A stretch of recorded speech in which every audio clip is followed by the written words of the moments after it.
the new standards, the release of the new standards for the ADnCA standard set for ADAM and what that actually means. So this is not meant to be a completely all-inclusive introduction to the standard.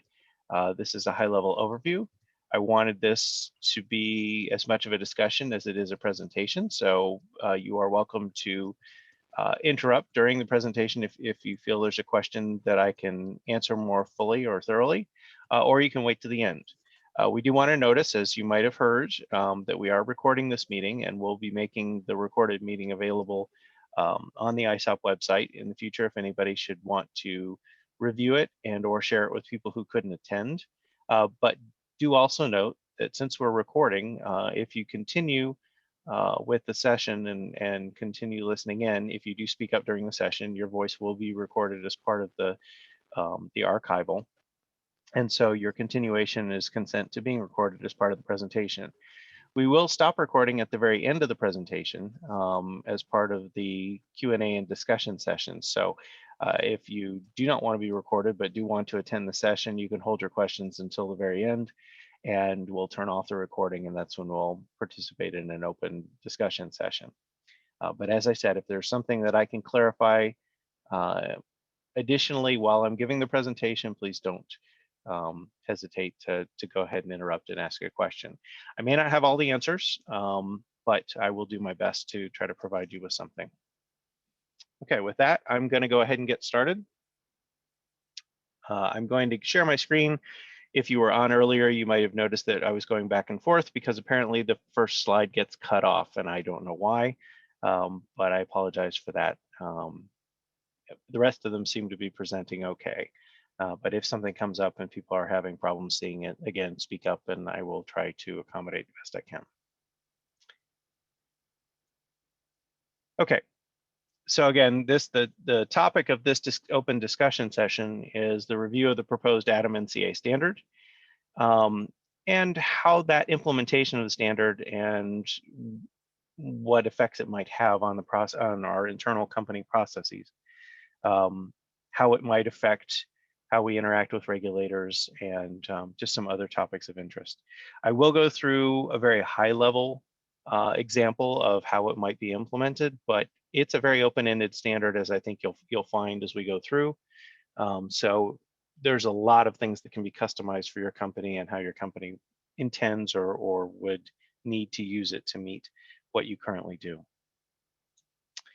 So this new ADaM-NCA standard, it's been a 5+ year effort, and I think I've been involved for most of it.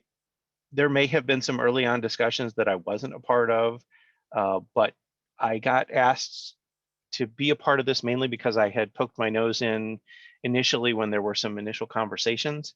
I was volunteering to attend or to participate purely as a selfish reason. I wanted to make sure that whatever was put in place wouldn't be something that would break our internal processes.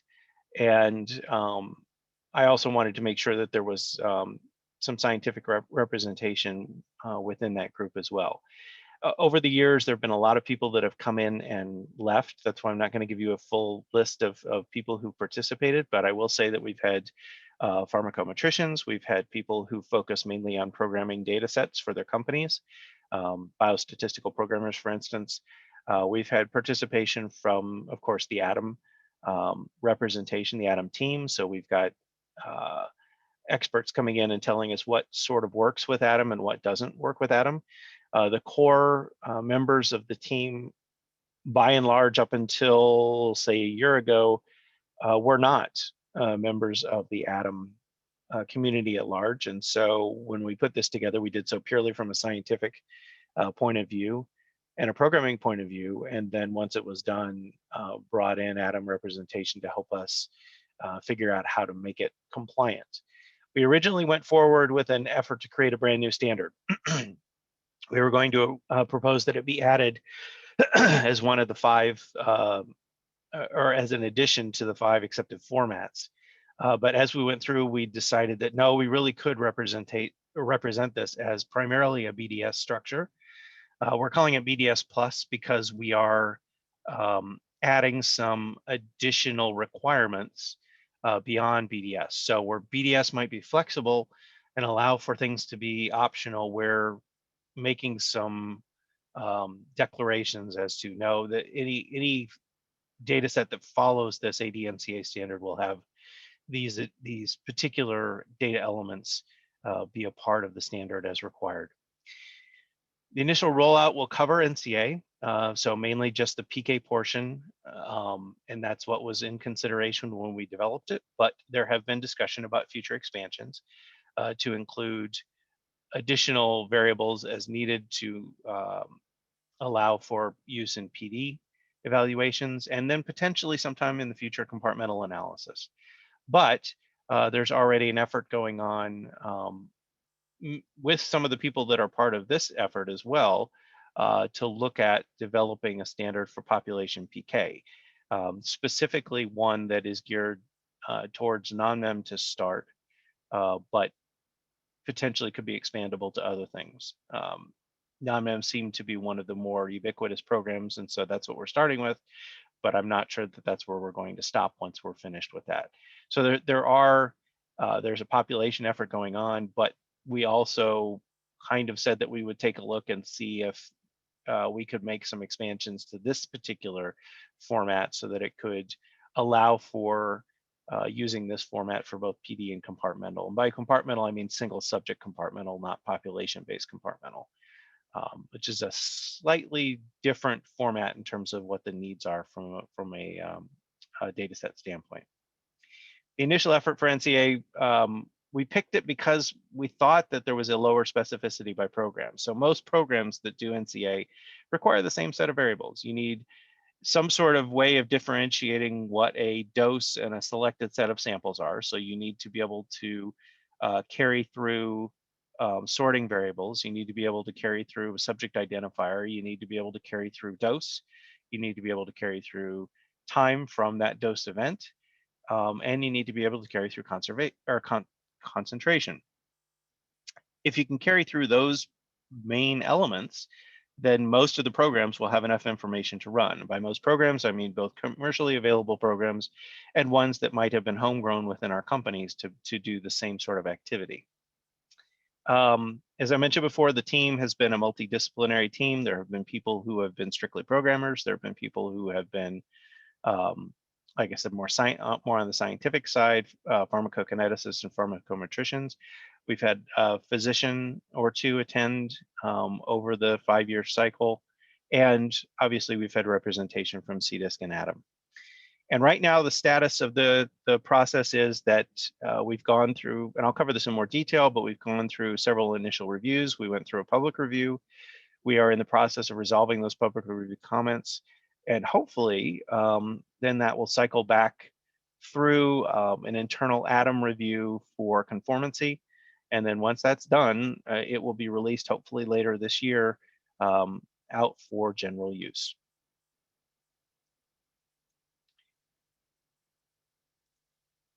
So what's needed in an NCA standard?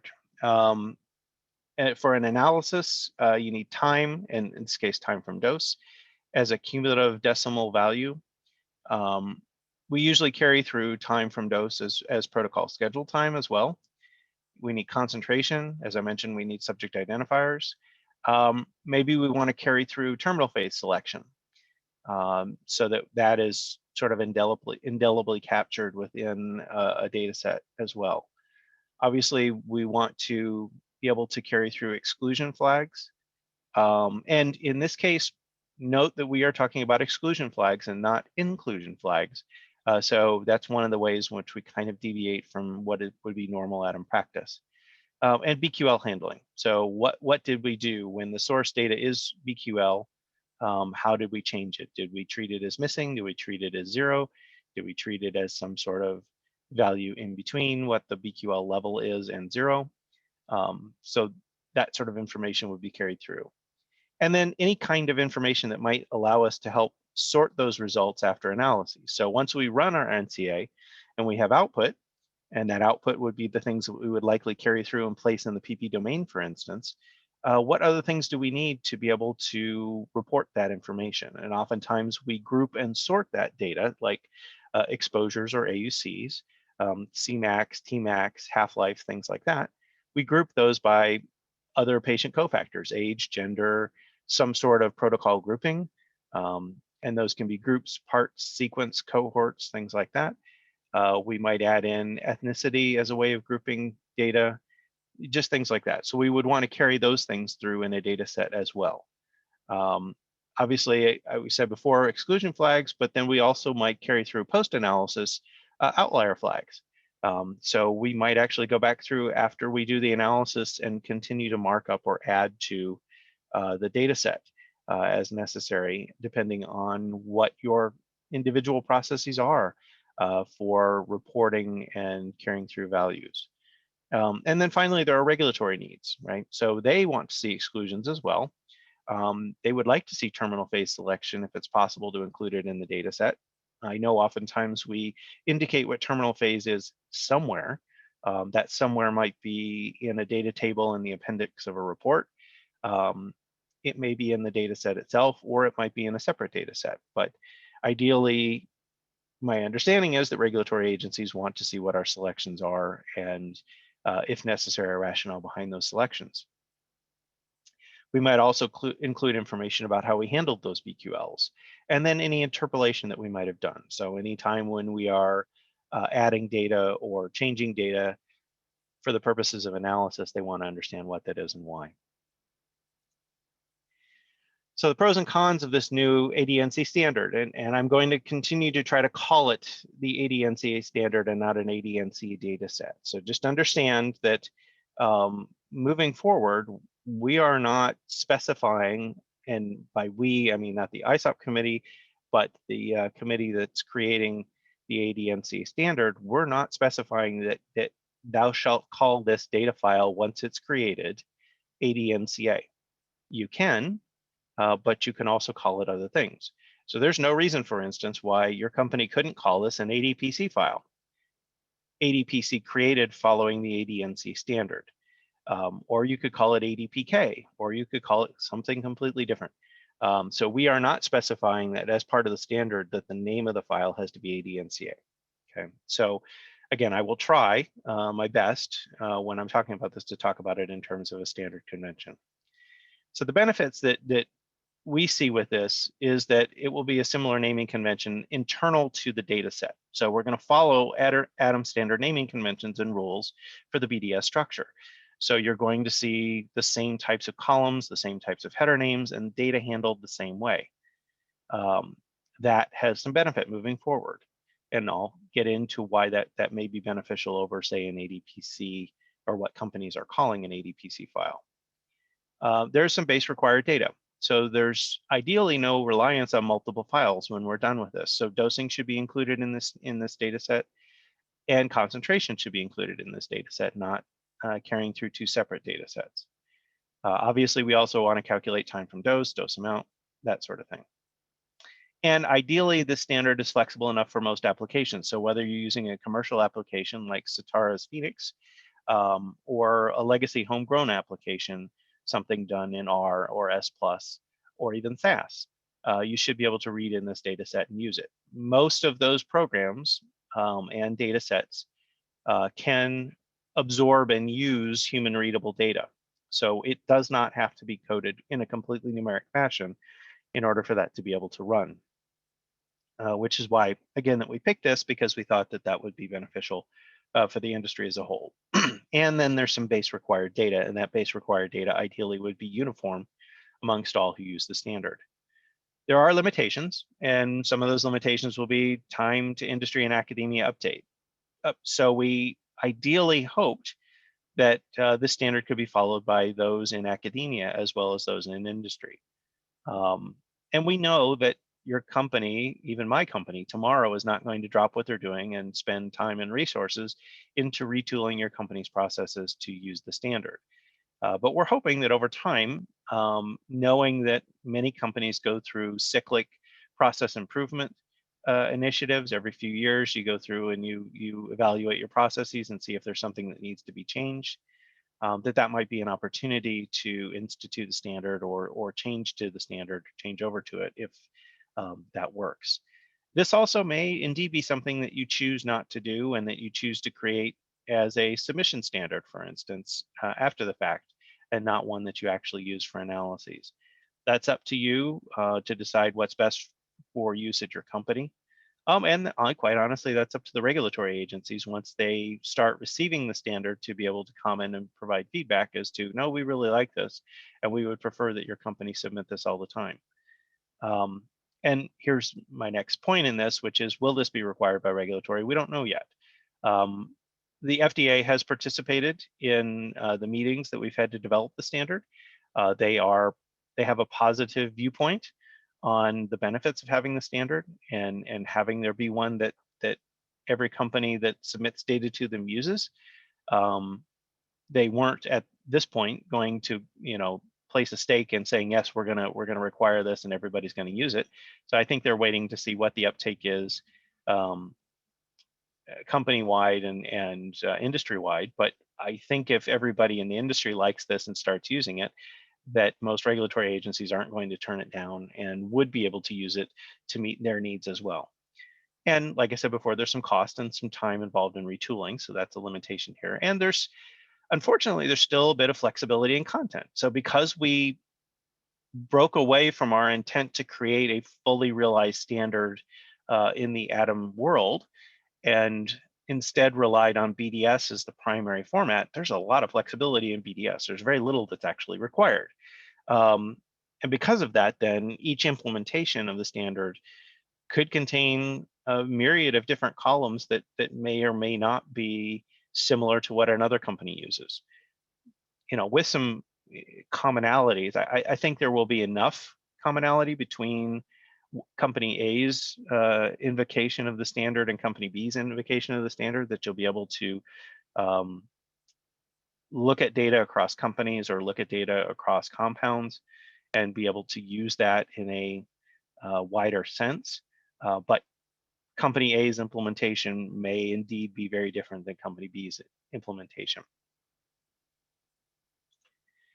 So consider some considerations for analysis. This particular standard does support single dose analysis, multiple dose analysis, and interval analysis. So urine collection or for that matter, any dosing that is a time-based dosing besides just a single point.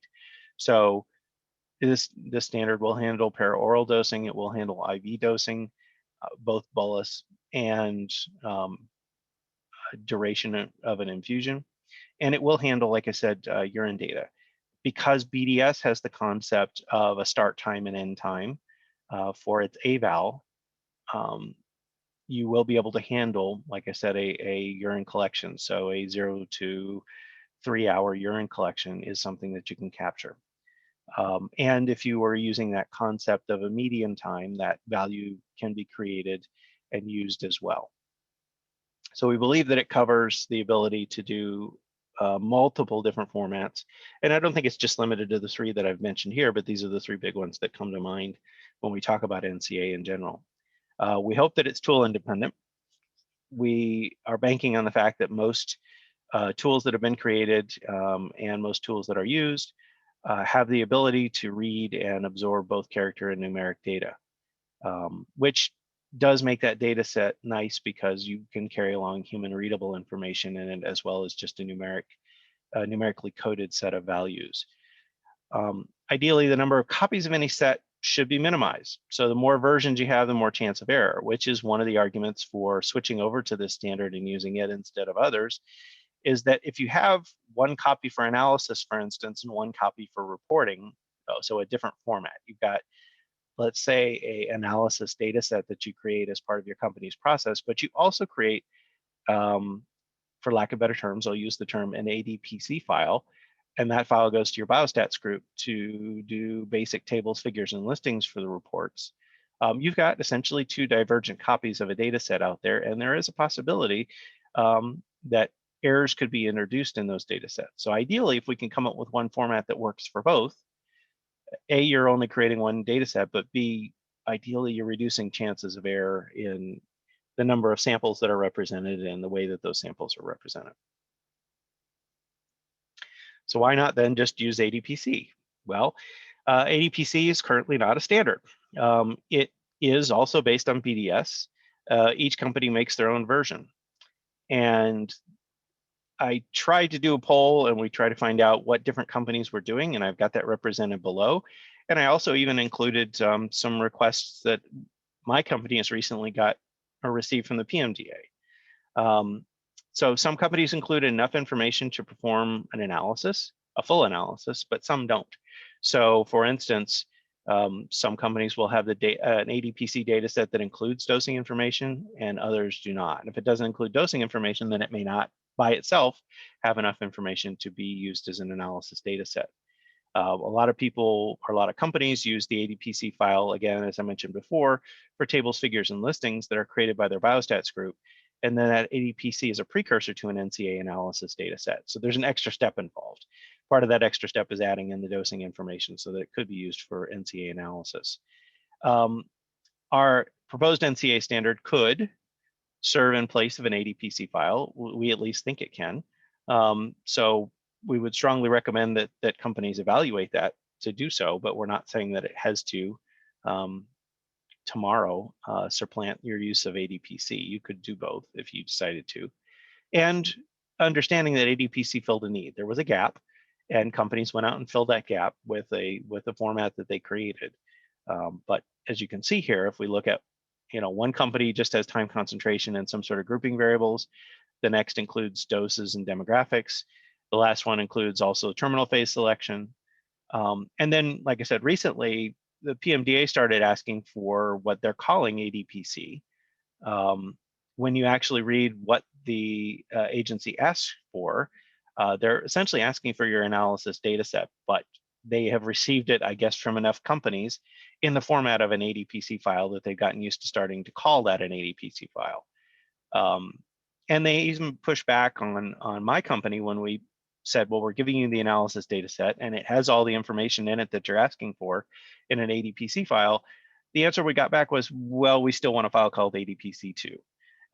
So their file, their quote unquote ADPC file, they want to include time, concentration, dose, and terminal phase selection. And they don't really talk specifically about demographics and grouping, although they do say that if you submit this data set as an ADPC file and it is in an ADAM BDS structure, then we recognize that you'll need to include additional variables in order to meet that standard. So again, they're kind of asking for a file called ADPC, and they don't really want to specify specifically what goes into it, but they know it when they see it. So that can create a little confusion.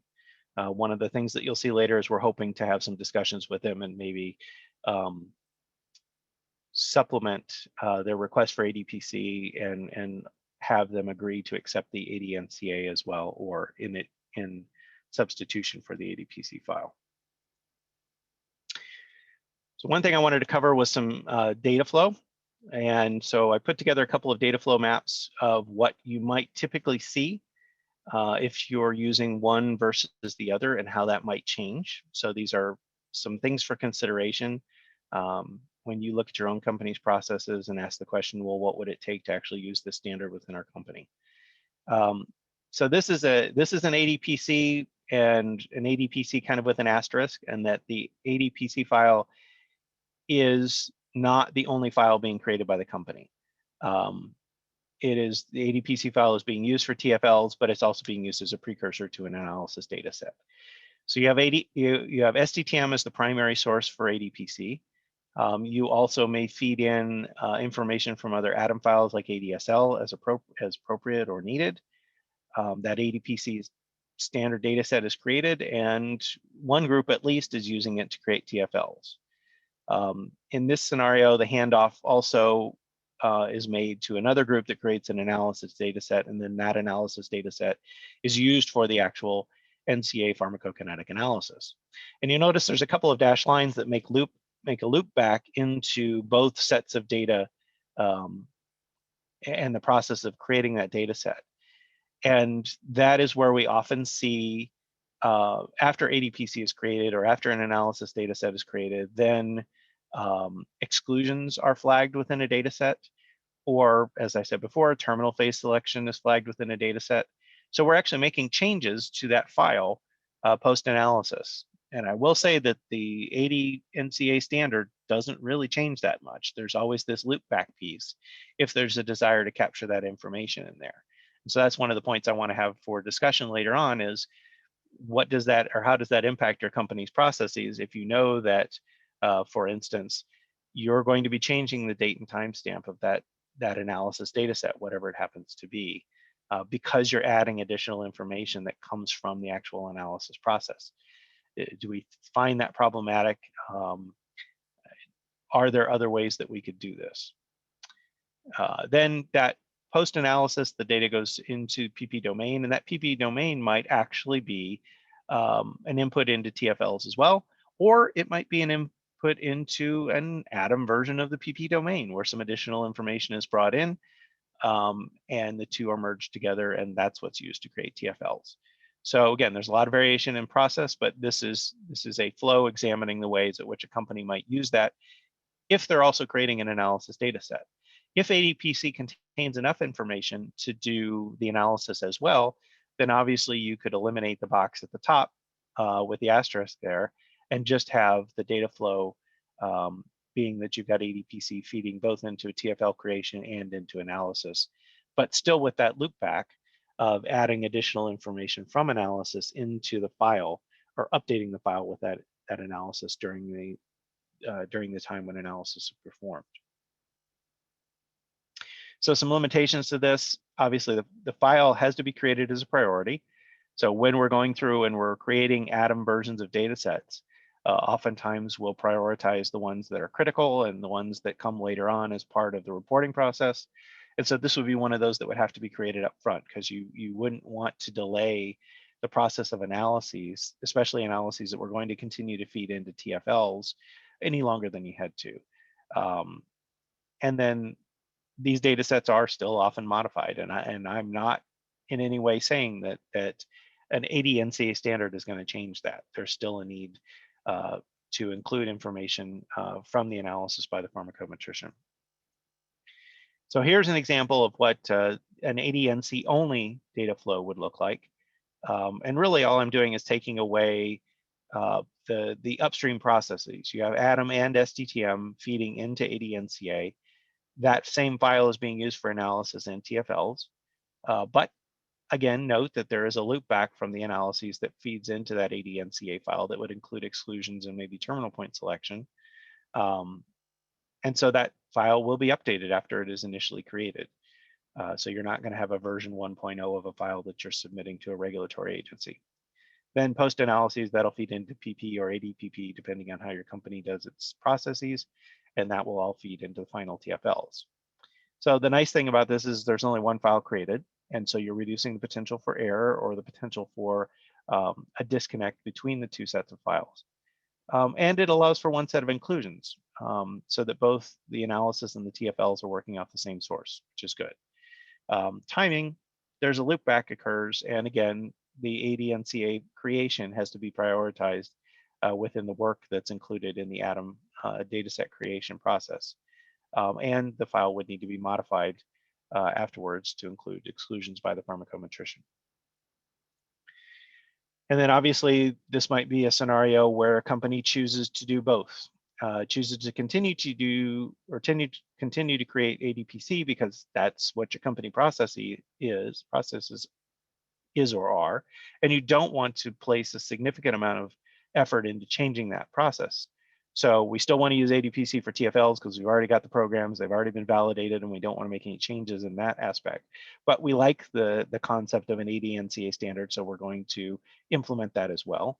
In this scenario, ADPC is not a precursor to ADnCA, so a parallel process is creating both at the same time. And ADAM may or may not feed into the ADPC format. It may just be SDTM as a source. And ADAM and SDTM definitely will feed into the ADnCA file. And then of course you have a loopback, and that loopback could include feeding information back into ADPC and ADnCA. And then the ADnCA file itself could be used for TFLs as well as ADPC. So the reason I mentioned that is what I could conceive is ADPC might be used for some tables and maybe some time versus concentration figures. But if we also wanted to represent on those time versus concentration figures terminal phase selection, so which points were used in evaluating half-life, for instance, we may then rely on the ADnCA file, which had been updated by the analysis, if only one file is updated by analysis, for instance. Or we may use the ADnCA file to represent exclusions, and that wouldn't be in the ADPC file. So there are a number of different things or changes that could be done, some easily, some more difficult to a company's process. But we're not saying you can't do both if you want to do both. We're just hoping that the ADnCA standard is good enough that you might be able to use it for both, and therefore you're only creating one data set with one process. And again, the downstream is the same. So analysis feeds into PP, which may or may not feed into an ADAM version of PP, and then that's used to create the TFLs. So in this, the benefits are that the current company process could be retained. There are separate files created for reporting and analysis, which means you've got a disconnected process, which could lead to unintentional errors creeping into the data set where they become out of sync, or there's information that doesn't get applied the same way to both. ADnCA, again, has to be created as priority, but the ADPC could be deprioritized and could be created at a later date. So it might not have to be one of those that's created immediately. But it's possible that both, that ADnCA at the very least, but ADnCA and ADPC could still need to be populated to include post-data analysis information by the pharmacometrician. So we still have this issue of updating a file afterwards. So just briefly, we're going to look at building a data set with the ADnCA standard. So one of the things that we want to make sure that people understand is that all BDS variables are available to use. So anything that's currently specified in the 1.2 standard for BDS through ADAM are available to use. So it is very flexible. And I think in those standards, there's only one or two things that are actually required variables. And that would be like study and subject, USubj ID are one of the only, maybe investigator ID are the only ones that are required for a BDS data set. The rest are variable or applicable if needed. So ADS is a standard that is based on BDS, but we're calling it BDS plus because there's some additional required variables and an additional way of using those variables, which we'll get to. There's actually a minimal amount of required data in an ADnCA standard. So we are making dosing information required. And that would be frequency of dosing and the actual date and time of dose, whether that's brought through as a piece of information from the PC domain. So the PCRFT DTC could be brought through as a way of carrying through actual date and time of related dose to a PK sample. Or you could bring through that information, and we've coded it as a concept of the first record for dose, if you have multiple dosing, for instance. We're requiring time from event, so calculation of that decimal or numerically related time from event, not a calendar or clock time. We're requiring that dosing units be carried through. We're requiring that the source sequence number be carried through, so like a PC sequence or a LB sequence, if it happens to be data carried through from the LB domain. We're wanting that carried through for reference, and that will aid in the future in relating the records to each other. And then dose amount is currently set as a permissible value, but that's something I want to have a discussion within our group. That one may be required as well. I think that's actually important to include as a required variable. But like I said, in our current standard, the way it exists and the way it went out for public review, dose amount was considered a permissible variable, not a required one. And then obviously study and subject information, which is already required from a BDS standpoint. So this is an example, and I'm sorry the slide's so busy, but there wasn't an easy way to do this. So I'll try to walk you through the flow here. At the top, there's a link to what the current standards are. The first link is just to the folder or the high level page that links to the ADAM IG, but you actually have to dig a little bit within that page to be able to find the actual file. So in this case, the ADAM IG PDF version that tells you what the pieces and parts are. And I think it's section 3.3 where they start to talk about BDS specifically.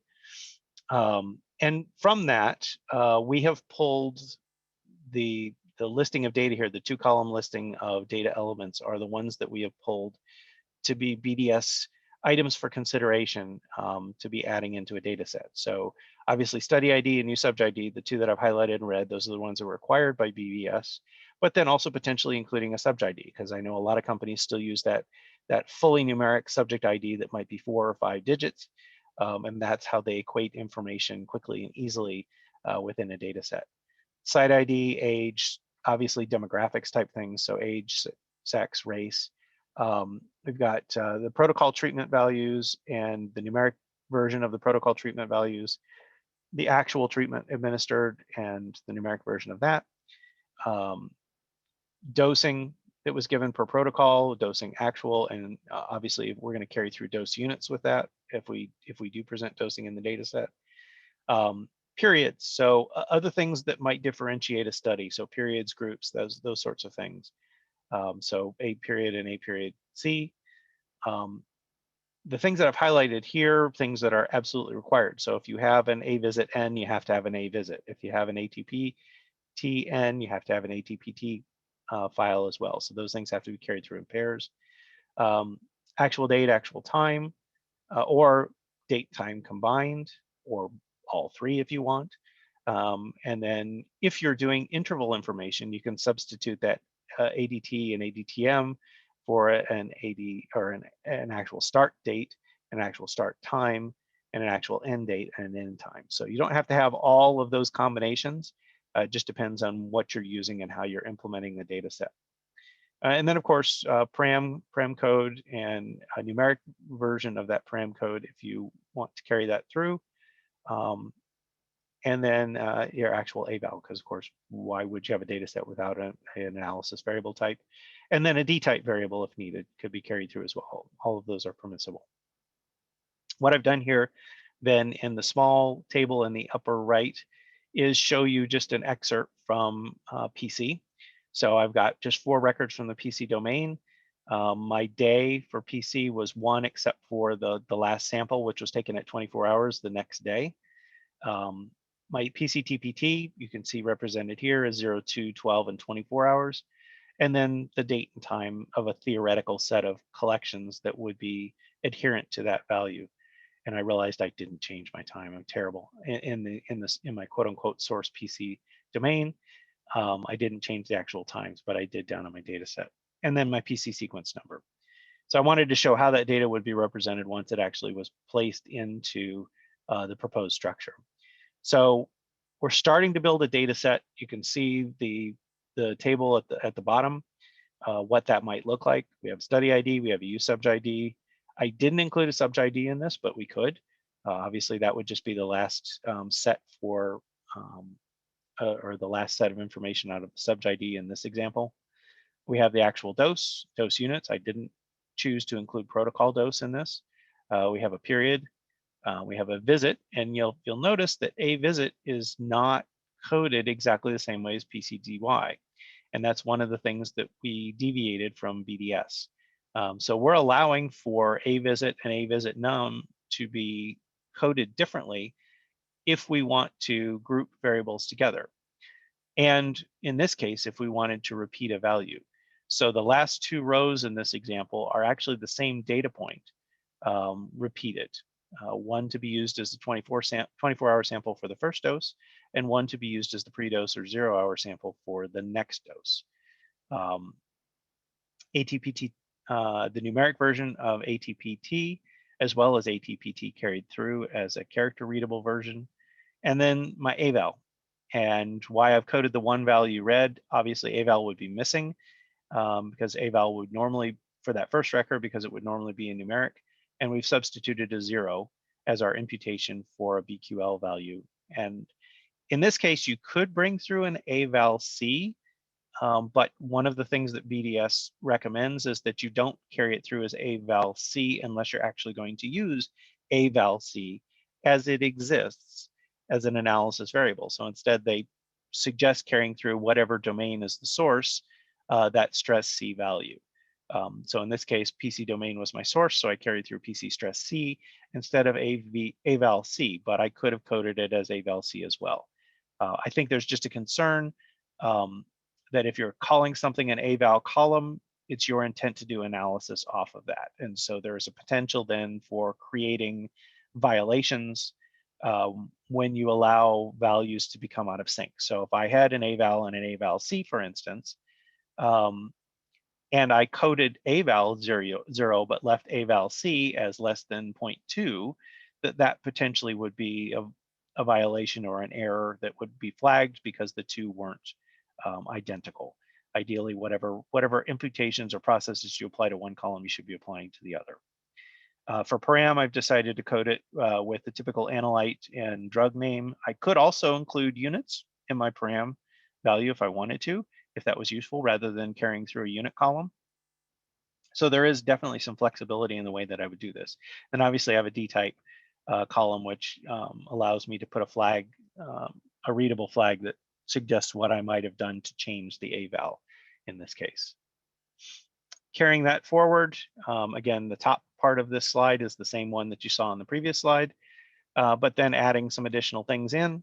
I could add in what we're calling in the ADnCA standard an NCA exclusion flag, and there could be a numeric version of that for exclusion of individual records from PK analysis. We also understand that some records might be have multiple reasons for exclusion, and so there is an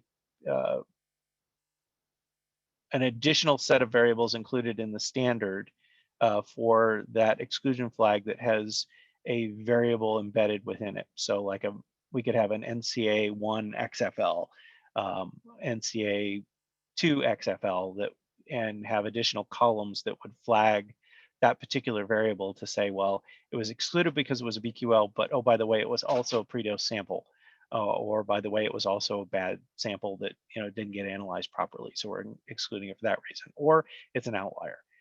So all of those things could be recorded and captured, and the standard is flexible enough to include that, or you could simply just have one column for exclusion and one column for a numeric version of exclusion, and then have some reason for that exclusion later on that could be a combined set of data that again was in a human readable format. Then we also have the concept of a PK summary flag for exclusion. So we're excluding for NCA analysis specifically. So I'm taking this record off and I'm not using it when I create my AUC, or I'm not using it when I evaluate Cmax or half-life. And then the second exclusion would be carried through for using this data set as a TFL creation, for instance. So I can exclude that from summary. I can exclude that individual record from summary, for instance, if I didn't want to include it in a mean profile. So that would be a way of flagging one for keeping it out of one type of evaluation versus the other. And you can see the additional things that I added on there. I added in dose frequency. I added in what we're calling first analysis dose time, date and time. But we could also carry through, as I mentioned before, we could carry through a PCRFT DTC column as our specific reference dose to those particular samples. I didn't include it here, but it can be carried through as well. The concept, though, I wanted to show that we do have this concept of first dose if you've got a multiple dose study that you're trying to represent. Carried through route is paraoral, and then an actual calculated time from first dose. So there is my numerical value of time as an actual calculation using the dates and times that were provided in ADTM. And then PC sequence. And you can see in the case of PC sequence, sequence number 4 has been duplicated twice, even though the values, the dates and times are the same, but the way it's being represented in the data set is different. So those would be some examples.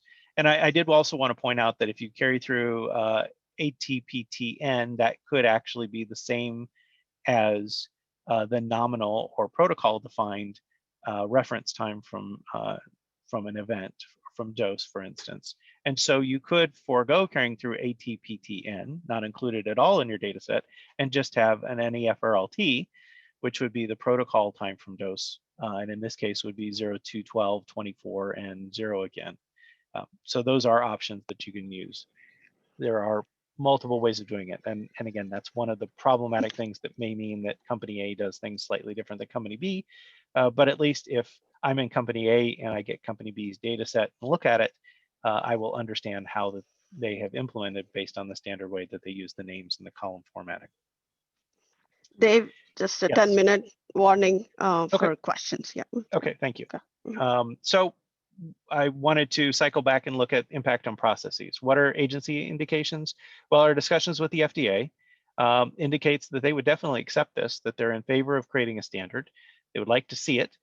There's some concern from their standpoint that they actually do also like to see the ADPC file. So if your study has sparse data, for instance, or if you do not perform NCA analysis, they would still like to see something. So they were concerned initially that you know, again, people kind of get hung up on the, well, we're gonna have to call this an ADnCA file. They were concerned that if people saw ADnCA, that they would only think they had to create the file if NCA analysis was being performed. So again, we're putting a stake in the ground and saying we, as a consortium that got together to put the standard together, are not requiring that your company call this ADnCA. And realize that there is a regulatory expectation that you're going to present data to them in such a way that they can follow along with what samples were collected and how they were handled and disposed. So the PMDA, I think we can have a discussion with, and I would hope, since they're already requiring an ADPC, that they would be interested and willing to accept ADnCA. Obviously, we haven't had a standard to show them as of yet, but we think that they would accept this as an alternative. And that would assume that it would contain all the things that they wanted to see in an ADPC file. Then impacts on our company, this obviously may change the way that our data flow works from database lock to final study report. It could be phased in over time with other process changes, and hopefully there's minimal data set reprogramming. If you're already creating an ADPC, hopefully there's just a couple of things you would need to add or change to comply with the ADnCA standard, and you can continue to call it ADPC if you want to. It's just now it follows the ADnCA standard rather than just a strict BDS standard. And it would allow you to use it for more things than just tables, figures, and listings. And this might actually help and impact, obviously, changes to contracts with third-party vendors. So if you have a different company that does your NCA analysis, for instance, then you might ask for this as output from them or ask them to use the standard moving forward. Again, with the idea that we would, as an industry, come to one standard that we would all use. Current status of this, the standard has been developed. It's gone through the ADAM global governance review, and it's been released for public comments. We are still in the process of public comment resolution. I think we're, I would say, a little over 3/4 of the way through all those comments. That resolution is ongoing, and then the next step is to hand that back to the ADAM group to run through what they'll call conformance review. So there may indeed be some language changes, and then they'll flag anything that's still problematic. And we expect that there'll be a version 1 release, hopefully sometime this year. We're hoping Q3, maybe Q4.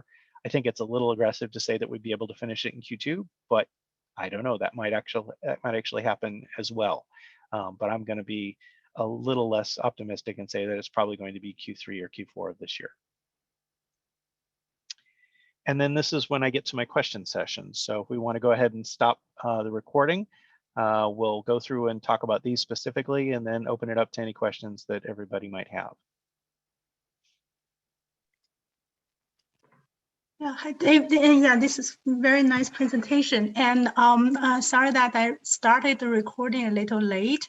Do you mind to redo the introduction part again, or? Oh, sure.